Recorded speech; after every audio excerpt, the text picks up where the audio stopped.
Hello বন্ধুরা, আজ হচ্ছে শুভ বিজয়া দশমী। সবাইকে শুভেচ্ছা জানাই, আর বড়োদেরকে জানাই প্রণাম, আর ছোটোদেরকে জানাই অনেক অনেক ভালোবাসা।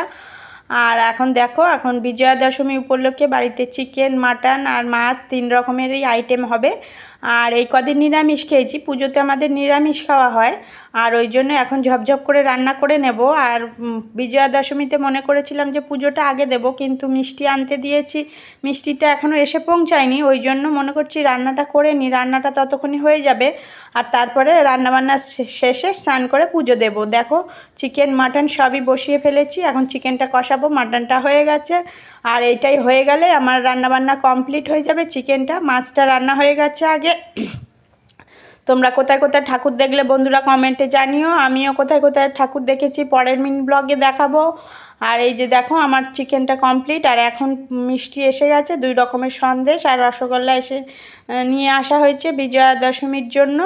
সবাইকে দেওয়া হবে, বাড়িতে 2-1 জন খাওয়ার জন্য বলা হয়েছে, তাদেরকেও দেওয়া হবে। আর এখন দেখো, আমি স্নান সেরে ফেলেছি, স্নান সেরে মিষ্টিটা ভোগ দিয়ে দিচ্ছি।